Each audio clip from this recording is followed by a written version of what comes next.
All right, so let's get started. I want to start with you, Joshua, thinking back. You have peers. Some of them were on a college journey as you were thinking about what does this look like? How am I going to pay for it? Some of your peers ended up matriculating to college. Others didn't. You obviously, you're there now, a senior at USC, correct? Correct. So just tell us a little about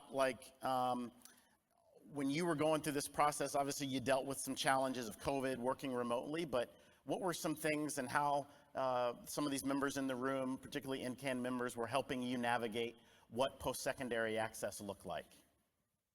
Yeah, so like we mentioned in the introduction, I was part of the Neighborhood Academic Initiative program. So I was super grateful to be part of that program. It's a 7-year college prep program, starting off in middle school all the way to high school. So really just having that support system in place when things got tough, whether it be like through COVID, coming out of COVID and applying to either like the FAFSA or the different college application process.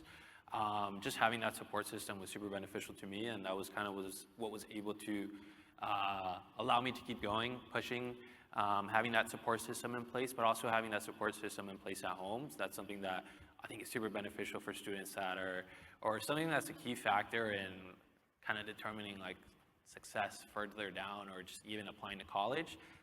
Thankfully, both my parents were there for me for most of the time.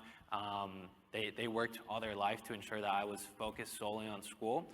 So those were the two main support systems that kind of got me through, whether it be tough times or just in general throughout high school. I love it. Thank you for sharing that. Yvette, how about for you? I know when we talked, you talked about being part of the AVID program, and there's a talent search program. So just tell me how instrumental that was as you were thinking about what the future looked like.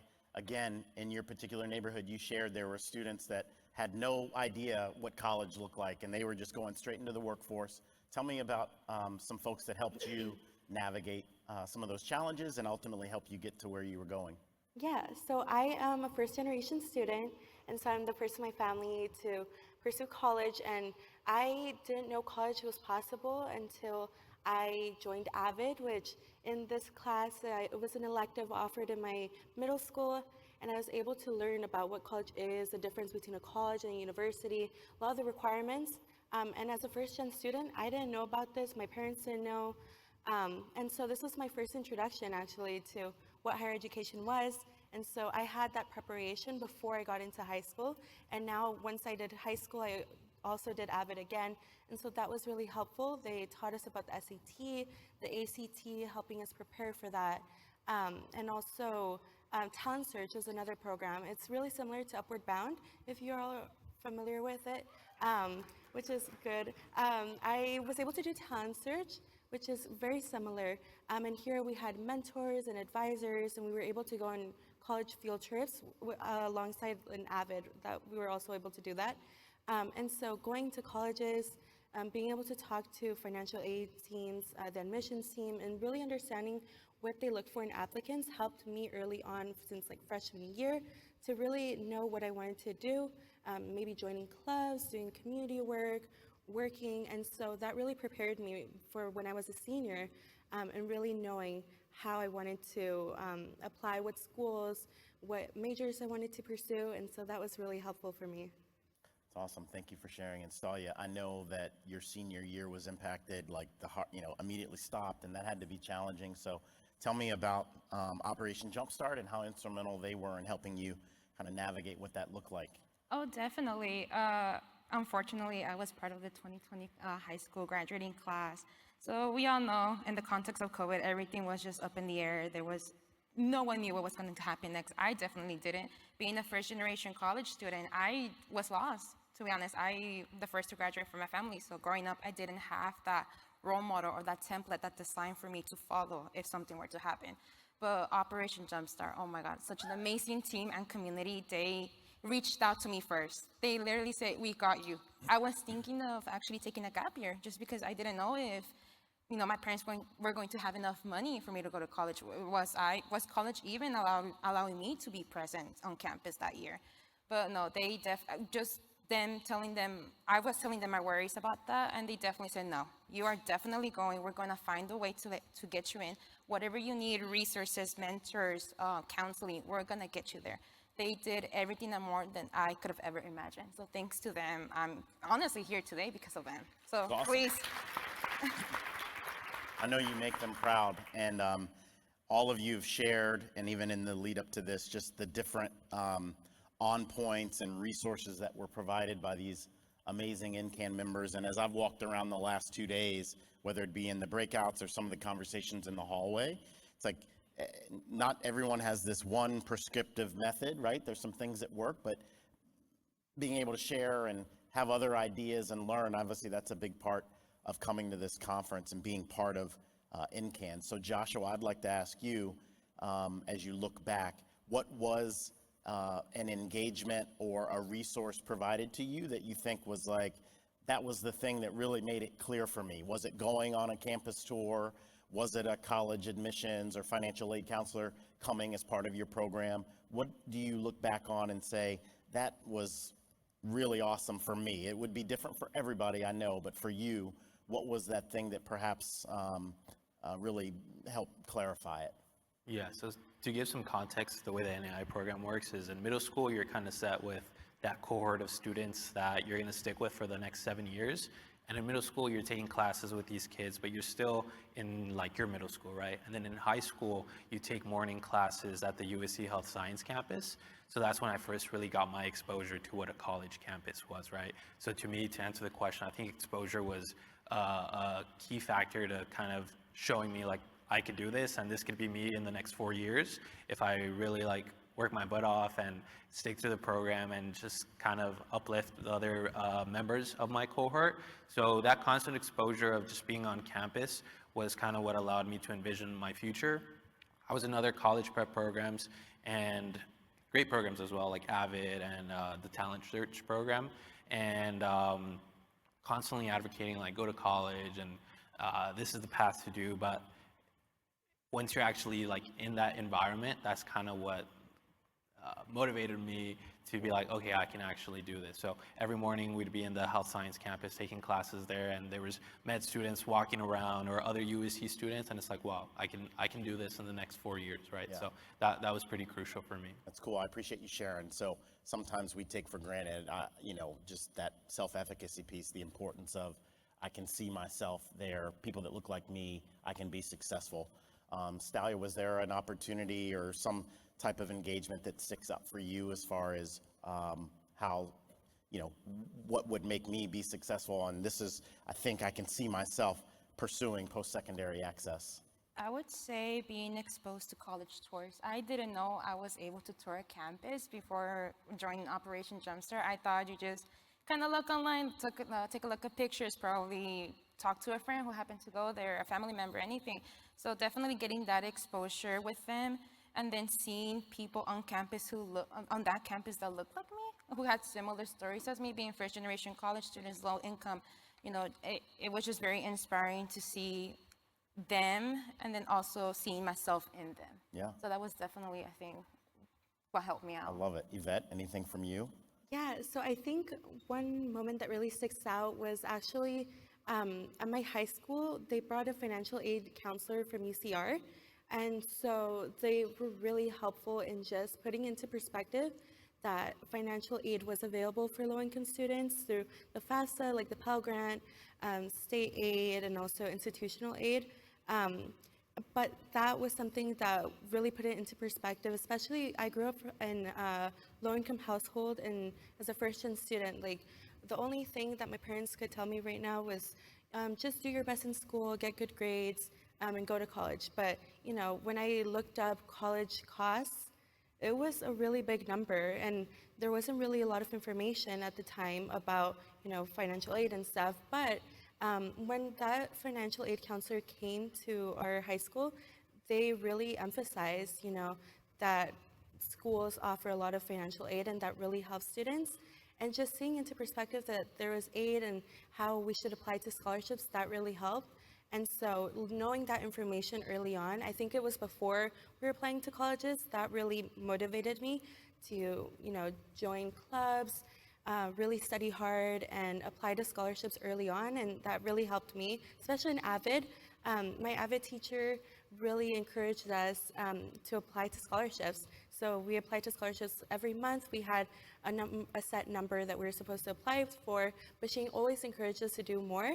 And so that really helped me. And thankfully, because of that and all the advice and support from people, I received scholarships like the Dell Scholarship, the TAP Scholarship at UC Berkeley, Leadership Award, and a lot of that was because people told me to apply early on, and I had that information. And so it's so important that we do that early on for students. I know that people just say scholarships, sometimes people say that it's only like if you have good grades, but encouraging everyone to apply for the local organizations and corporate organizations that offer a lot of aid, and just making sure that students know that they can apply and it's an opportunity there and they never know. And even if they get a lot of rejections the first time, that there will be good things that come. And so just being patient, really doing a lot of that work, and knowing that it would be for good.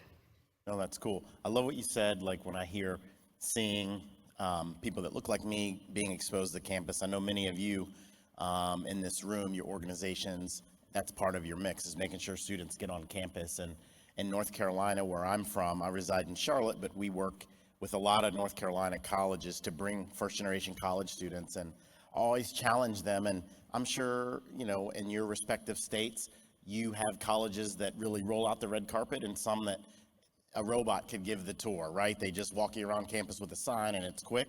And I like the challenge when we have a tour that Equitable is supporting. We talk to the campus and just say, you know, what would it take to make sure these students get a little more time, see the campus dining facility, perhaps get a visit from a professor at one of the 100 level courses. How can we arrange a student panel? That stuff is so important. Yes, getting to college, going on a tour, check, but anything you can use your resources to make that experience a little more integrated, I think that always helps, especially for folks that have not been on campuses before. I just wanted to add that. So we touched on COVID a little bit. All of you, we all were impacted in some way, but I think, you know, the impacts of those that were in school and trying to navigate all that, obviously it's a different impact. And so one thing that many of the members, if not all of them, a lot of pride in not only helping you get to college, but persist through college and being a resource. So, you know, Joshua, can you tell us about a time that you were supported, or just having that resource, someone you could lean on, or, you know, someone you didn't want to let down even, that there was some accountability to help you navigate those challenges? Can you share an example? Yeah, I think definitely my freshman year, it was straight off, or like after COVID. So my time management skills weren't all that the best my first year in college. So I did find it a bit of a struggle transitioning from high school to college, whether it be the courses were a little bit more rigorous, finding time to like balance social life and just focusing on my academics. So I would say the first 2 semesters was kind of a struggle, but thankfully there was another cohort of NAI students that had graduated before us. So in my university itself, there was a lot of students that I was really familiar with. They had gone through this process already of being a freshman at USC. They were also first gen, coming from the same program. So having that support system in place was really crucial to just being able to reach out to them. It definitely required being a little bit vulnerable to them. They were my friends, but we had never gotten into these conversations of like, well, how are you guys doing, checking in on them. So it definitely required some vulnerability on my part to be like, hey guys, like this is the current situation I'm going through. How did you guys navigate your first year? How did you guys navigate that switch from high school to USC, right? So having that support system of other students that have gone through it, like we've been mentioning beforehand, is really important, I would say, and being part of these programs really sets us up to have that network of other students that have gone through the same path. So definitely being able to use that network to your benefit is something that was crucial for me my first year at USC. Appreciate you being vulnerable and sharing. Yvette, how about for you? Was there a time in this process that, whether it was the pandemic or just another life throws a lot of curveballs, having that network, those peers, the group that you relied on and had helped you get to college, that you were able to stay in touch with, that helped? Yeah, so actually when I received my acceptance letter from UC Berkeley, I had a lot of people calling my number, and I was really confused because I didn't know why people were calling me so often out of nowhere. And so I answered one of those phone calls, and it was actually a student from UC Berkeley, and they were part of the Bridges program, and they were calling us and letting us know, hey, like, congratulations on your acceptance. We really want you to commit to Berkeley. Do you have any questions for us?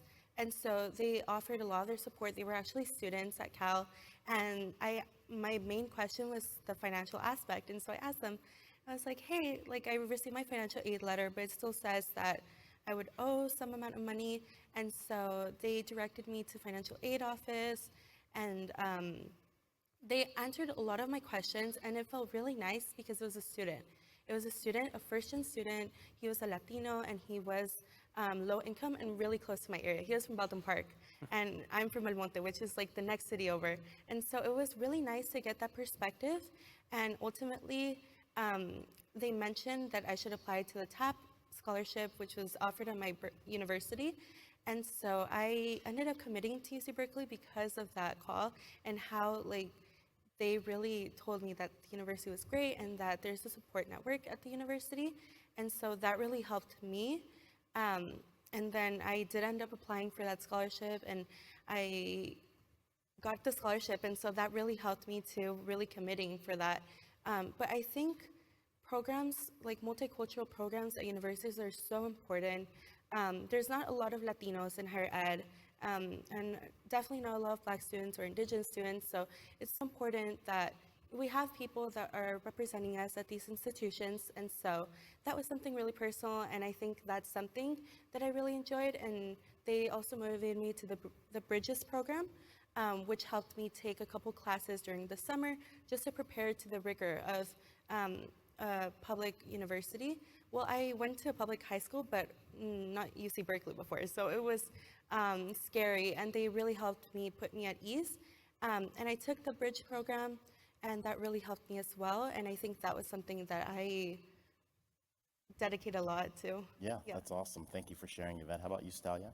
I would say for me, I mean, in the context of COVID, it was a crazy year. We all know, we all have experienced it in different but yet similar ways. At least for me, being a first generation student, like I said earlier, I didn't have the template. I didn't have anybody to talk to really, like a family member that I could trust or a friend that I could ask about college. So essentially, I took the initiative to reach out to the school. I reached out to my counselors. I reached out to a lot of the clubs who had Latino, Mexican, Hispanic communities in them, just because I wanted to gain their perspective. Yes, I could ask maybe perhaps somebody else from, you know, a different background, but essentially I just want somebody from like my own community to essentially let me know exactly what they've gone through, right? So I would say that me taking that initiative to just ask around, you know, can you help me with this? Can you help me with that? I don't know how to register for courses. Can you help me with that? I started even asking around my high school if anybody, like any of the teachers went to UC Davis. Since I had already committed to the school, I asked Operation Jumpstart if somebody from their class of graduates was also part of UC Davis. So fortunately, they both reached out to me. I got to meet with the students who had graduated from UC Davis or were currently at UC Davis, so I was able to connect with them. They showed me how to do everything.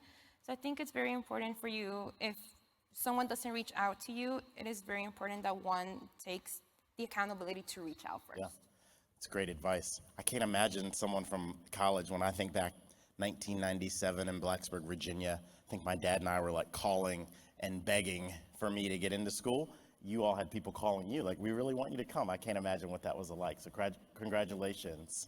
I have a question about, you know, many in this room, they're thinking, or they're talking to students or the schools that they operate in the communities. You know, there's a strong headwind at times about, well, hey, there's alternate paths to career and trade schools and things, and by no means to dishonor that, but I think as first generation college students here, we know the value of that post-secondary degree and all the things that come along with not just the degree, the coursework, but just opening your eyes to so much more. So what would you say, or what tools would you arm this group here that if they get that from a student or a parent or an administrator in a school, hey, so much focus on getting to college, but what about this? Or what is something, maybe I'll start with you, to say, these are some benefits that maybe you're not thinking of with your blinders on, just trying to get through high school, that would be amazing for you to be exposed to by going and pursuing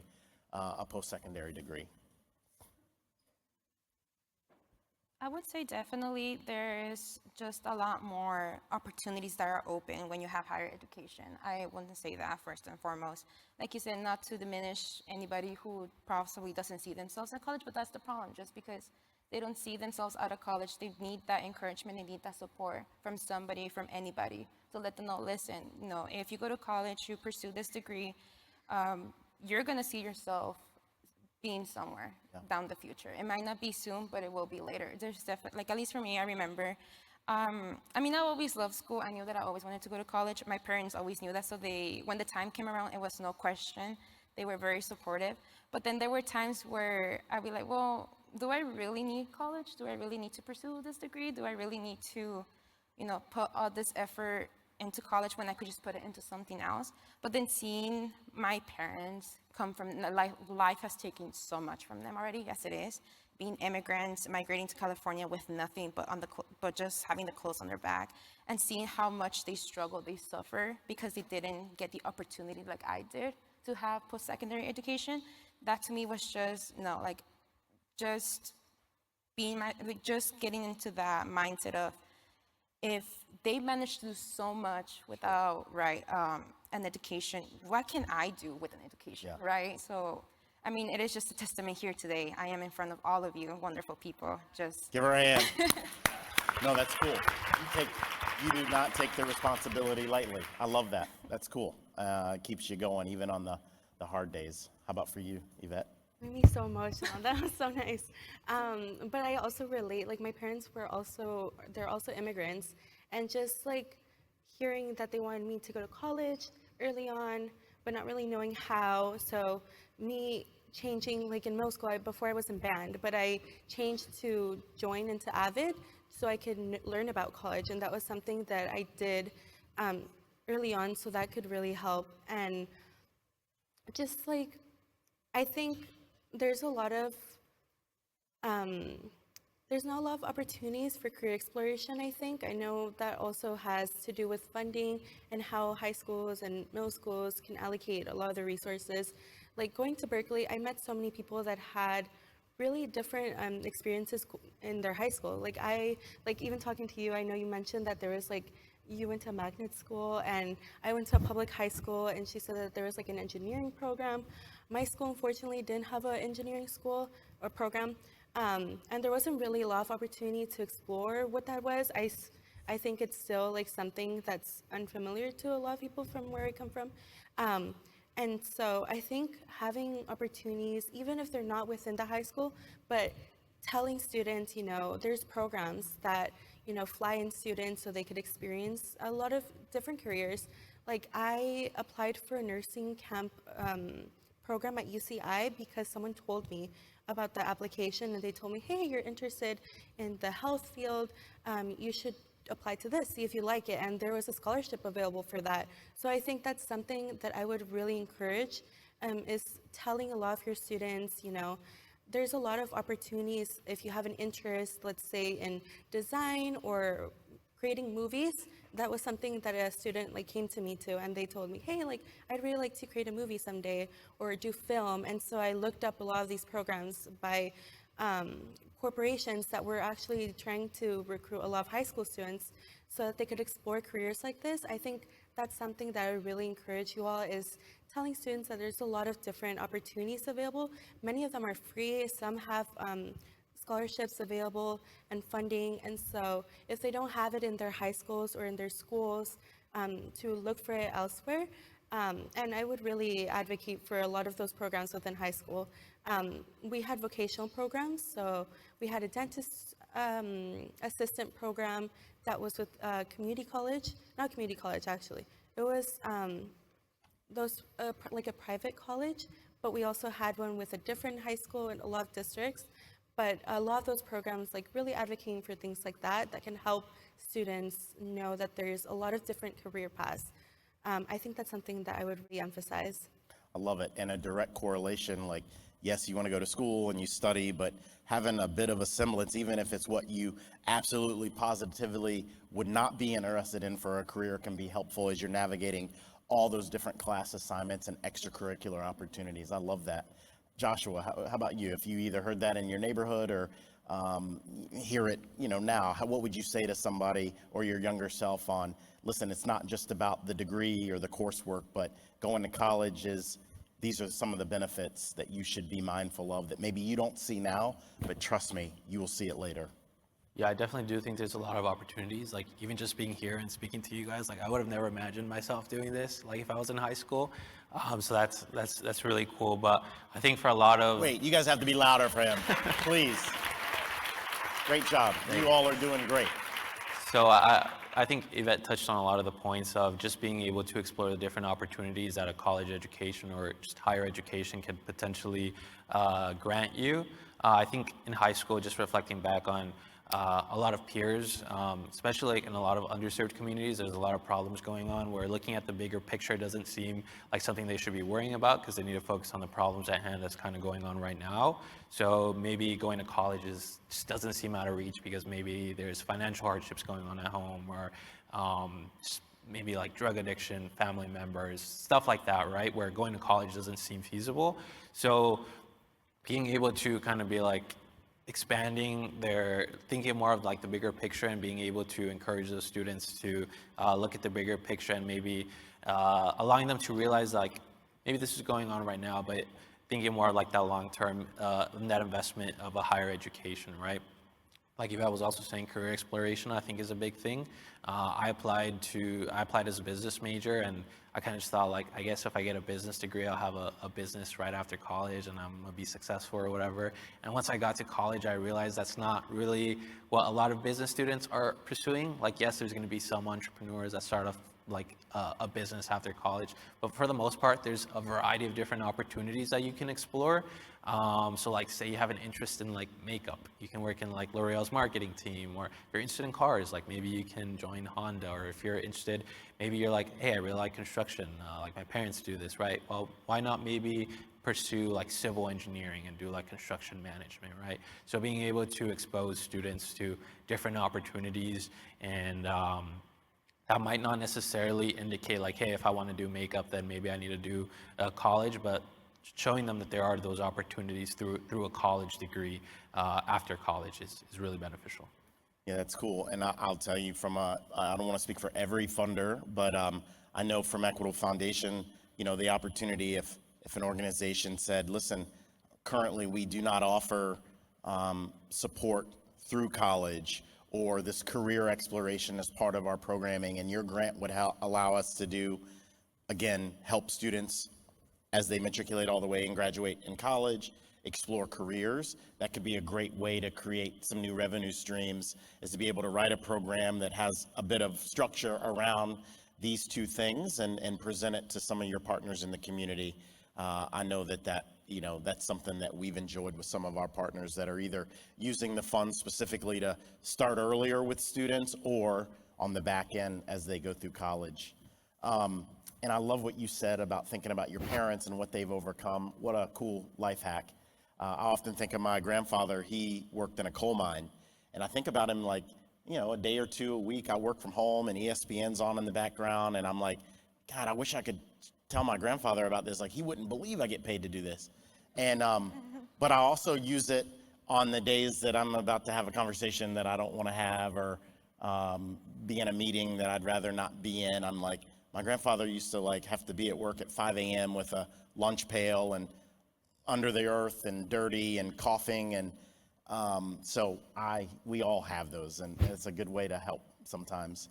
So I mentioned when Carmen introduced me, one thing that really connected me with Carmen early was just her passion. Like she said, I'll help you do whatever you need as you're getting up to speed and sharing more about the foundation and the ways that we engage the community. But I remember her saying, but if it's with students, I'm so passionate about that. I want to give back. My experiences, like, that's really what resonates with me. And I've heard that from all of you in some respects, but I'm curious, like, as you have finished or finishing either currently or what you look to do, how do you plan to pay it forward in your communities, your high schools, or wherever you may end up working? How would you like to be involved with the next generation, ensuring they know that there's a place for them in post-secondary, in the post-secondary world? Joshua. Yeah, I mean, that's a great question. I think to start right now, what I try to do is like being part of the NAI program and just kind of giving back through working with them and kind of giving back to the future generations, whether it be middle school or high school students. And then hopefully, I hope like in the future to still be able to be part of programs like this, whether it be offering like either just mentorship or advice of just from someone that went through the same experience that they went through. And then just like in a professional setting, like career path, what I want to do with business would be kind of like social entrepreneurship. So finding ways to make a business profitable, but then be able to eventually give back to underserved communities. So hopefully, if all things go well, that's what I want to do. It's cool. I know there's a lot of funders that were here earlier, hopefully in this room. Make sure you get their business cards, all right? Don't let them leave this room. How about for you, Yvette? I think for me, I've worked with the Southern California College Attainment Network, and there they do a lot of education policy advocacy, and that was something that I wasn't familiar with before, and that's something, you know, the career exploration. And so like I applied for an internship, and it was their basic needs and security fellowship, and there like I learned, you know, I could talk about, you know, some of the struggles that I've faced in college, and also that my peers are facing, and how that has really had an impact with passing legislation and doing research with other organizations that directly shape a lot of policies, like through data, and putting that all together so that policymakers really use that information and think about their districts and the people within and all the students. And so that's something I really want to continue doing. And so I'm actually looking right now for a lot of opportunities. I just graduated, so a lot of that I would really like to do education policy research, analyst work, research, or advocacy. So that's something I'm really interested in. Good. I would like to continue. Is your agent here? Who should people talk to get you signed up? Stalia, how about for you? How would you like to give back and make sure that others that look like you, have similar circumstances, can have the success you've achieved so far? Funny you mentioned that. I feel like I already started doing that through Operation Jumpstart. They took me in this summer to become a financial aid advisor. Awesome. To help out community students. Yeah. We're a small team, but we sure made it work. We went around community colleges here in Long Beach as well as Orange County. We expanded through them. And we helped out just students in general, parents, guardians, anybody who had any questions regarding financial aid, how to complete FAFSA. We sat down with them one-on-one, walked them through them, guide them, make sure we gave them all the support they needed. We even called the FAFSA helpline with the parent and the student next to them, just because, you know, we're our team here today are first generation college students. Yeah. We know how hard it is to just manage things on our own. Sure. So definitely having that support, that help that we didn't need, but we've given it out to people who definitely need it, has been such a rewarding experience. So I hope to be with them and just help them with all that. That's cool. Purpose is so important in the work that you're doing, knowing that you're making a difference. I mean, it really, I feel for those that maybe, and I know that's not the case in this room, but you know, you come across people that just look at the clock all day, and on Sunday they don't want to go to work, and that's no way to live because you spend so much time doing your job, and you got to love it. So that's cool that you all have found that earlier than most. So the folks in the room here, they want to learn new ideas and think of ways to evolve. And so I'm curious, like either through your own direct personal experience, or maybe you've seen peers at college, what's a support system or a conversation or maybe even some exposure that these organizations that are working with students, what's something maybe they overlook that when you were in school, you're in school currently, it's like, wow, I wish I would have known more about that, or I see a lot of people struggling with this. Is it time management? Is it the resources available to you on campus? I don't know what it is, but I'm going to start with you, Joshua. What's something maybe that, you know, this group could take away, like, hey, offering some information or just being more intentional about this particular subject would have been helpful either for me or for those around me? Yeah, I mean, I don't want to put anyone on the spot. I think they did a great job. They're here right now, but definitely, like, if we can place bigger emphasis on like the support systems offered on campus. But I mean, that can be pretty tough. There's going to be students going to a variety of different universities across campus, so it can be hard to like pinpoint every university, right? But there's definitely a lot of resources on campus that really do target first-gen students. I know at USC they have a first-generation center. There's it's called La Casa, which is a center for Latino students that they can go in there, and there's advisors, counselors, mental health advisors that can help you out. So maybe placing an emphasis on stuff like that, and definitely just, I mean, we talk about it a lot, the switch from high school to college, and we talk about it, but it's like, well, what does that really look like? And then we kind of find out once we're students, right? And we kind of see that big shift. So I don't know if like how we would go about it, but maybe focusing more on the skills that you need to transfer on from high school to college, so you can be on top of your work. Because once you're in college, you're really managing your own schedule, what time you're going to wake up, what time you're going to eat, what classes you take. You don't have that teacher constantly telling you your assignments are due on Friday at X time or anything like that. So if we can prepare students in that way, I think that would be beneficial. I love it. More, just maybe some assignments that require accountability and time management, and really applying yourself and being ahead of it and experiencing that, so that when you go to college, it's like, oh, I remember that muscle. How about for you, Yvette? Anything in particular? We talked about time management, just that sharp contrast from high school and the bell schedule to going to college, and like, no one's gonna come get you out of the dorm room and say you got to go to class. I learned that the hard way, So tell me, for you, what would be something maybe that the folks in this room could pour into or be more intentional about that could help someone as they begin their college experience? Yeah, so at UC Berkeley, we actually had a lot of courses that were smaller, and they had a lot of students who were also like low income or first gen or students of color. And I think that was something that really helped me because like I studied public health, and I took a lot of classes like chemistry and calculus, and things like that are very different to what they are in high school. I took some courses, but a big institution, there was many students, and like one or two professors per class for like thousands of students. And so it can be really overwhelming. And that personally really helped me. Like, for example, and they gave us a pre-calc introduction to calculus, just like a little reminder. And so that class really helped me. And the same for chemistry. Our professor would form little study sessions that were optional, but really encouraged us to make connections with other students. And I also remember I took a Python class. That Python class, maybe you saw like a video going around the internet, but it had so many students, and it could be really overwhelming learning how to code a language by yourself. Like in high school or middle school, we didn't have that at my school.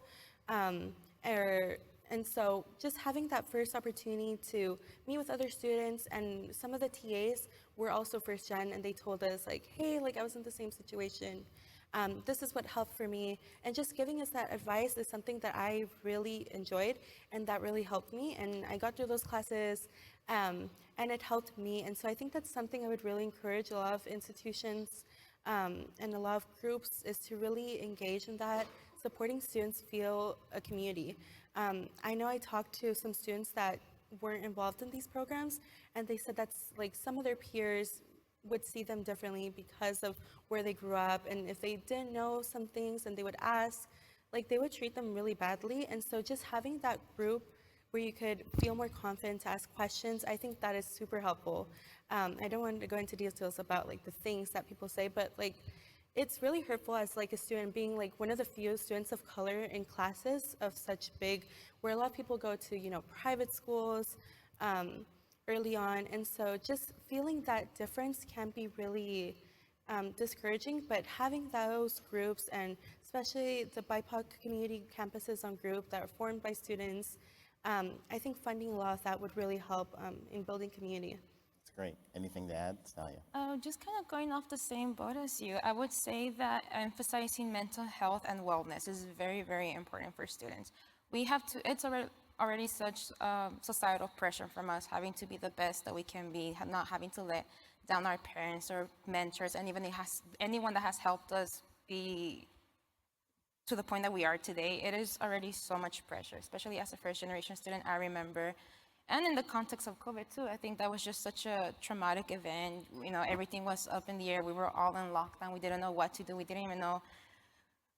It was just so crazy. So I would say that at least my school, UC Davis, they did have a good wellness and health program for us to go to. But then most of the time, those counselors were also very overworked. They were very tired most of the time. So when I will go in and make an appointment with them, unfortunately, everything was booked. So I would say that obviously putting more emphasis into health and wellness is very important as students, just because I love it. we know we're all navigating things in such drastic ways. It's just a different thing. I feel like the stigma has been removed, and I know that was some of the breakouts here, even this couple days we've been at NCAN, talking about support services, wellness, how important that is, and trying to eliminate making students feel comfortable they could talk to someone. I remember, again, 100 years ago, you all were not around probably, but at Virginia Tech, like I just remember maybe my sophomore year, you know, it was like cold and gray a lot in Blacksburg, which probably didn't help. That's where I grew up. I didn't know any better, but I just remember in the winter I would feel lonely. That's the best way I could describe it. I don't know what it was. I couldn't put my finger on it. I just felt lonely. And you didn't talk about it, you know, you just kind of dealt with it. And now it doesn't mean you're weak or less than. It's cool to be able to speak to someone about it. That's okay, because others are often in that category. So appreciate everything that you all shared. And as we wrap up here, you know, a big part of National College Attainment Network and the benefits of being a member, not just the conference, but there's so much advocacy that takes place.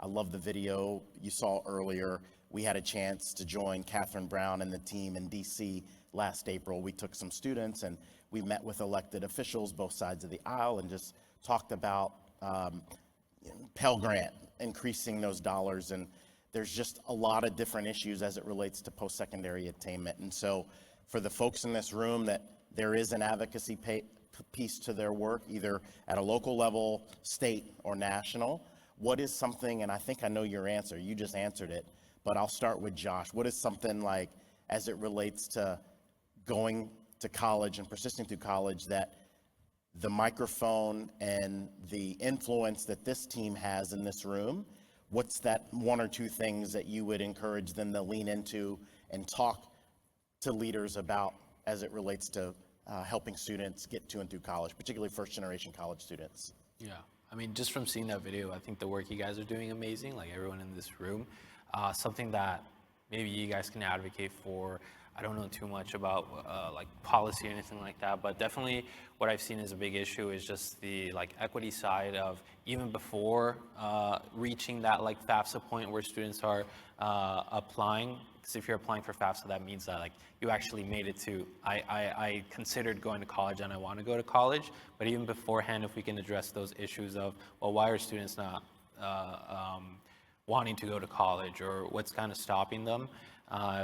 Programs like the AVID program or the TLECU program, I think if there's some way to maybe like increase these programs, increase the funding in these programs, that would be truly beneficial. I think that's what's really pushing or motivating students to go to college. And it doesn't even have to be these college prep programs, but there's other ways or other means in which students can attain college, whether it be maybe they went through a music program where they were able to get a scholarship, or oftentimes it's also through sports, right? So being able to invest in these communities to develop more of these programs that are kind of guiding our students towards college, that would be great. It's awesome. Thank you for sharing that. I think something that is really important would be like really touching on addressing the basic needs and security issues that a lot of students are facing, especially low-income students. You know, housing insecurity. You know, sometimes I moved from El Monte to Berkeley, and like the cost of like going from there all the way over there, like that was something that a lot of people don't think about, but those like add up, and for a low-income family, it could be really impactful. So I know that some schools offer grants. I think now like some organizations also offer support with that, but you know, a lot of the cost, housing is such a big issue with college students as well as just like throughout the country. But that is something that I've seen a lot actually. In Berkeley, I've met students who told me that they were living in their cars and they would show up to class, do the best that they can, and then get out of class right away so they could work and afford like their tuition. So things like that is like, they're not just all numbers. Like you see the numbers and sometimes people might get desensitized to a lot of these numbers, but just know like these are real people. They're in our campuses. You may not even know, but they're there. And so really focusing on supporting them. And a lot of like the costs of like mental health. I know my university thankfully had like same day appointments if you needed to talk to a counselor regardless of your insurance. But you know, expanding things like that is something really important. And food insecurity, you know, promoting that there is help for students, you know, through CalFresh or food stamps, just making sure that students are aware of those benefits if they are eligible, and knowing that, you know, it won't affect them. I love it. I appreciate. Yeah. Yeah, thank you for sharing. And you talked about wellness supports. Do you want to leave it there, or did you have anything else? No, I think just to wrap it up, I just feel like all of you are doing amazing work as it is already helping out your students, making them feel seen. But definitely, I think, and I will always stand by it, just make sure that you reach out first to your students. If you see them struggling, please reach out to them, because most of the time we are afraid to reach out to you. So just expose them to all the opportunities they can have, show them that there is more out there, and they definitely will. You stole my line. Amazing. So my work's done. Please join me in giving this group a round of applause.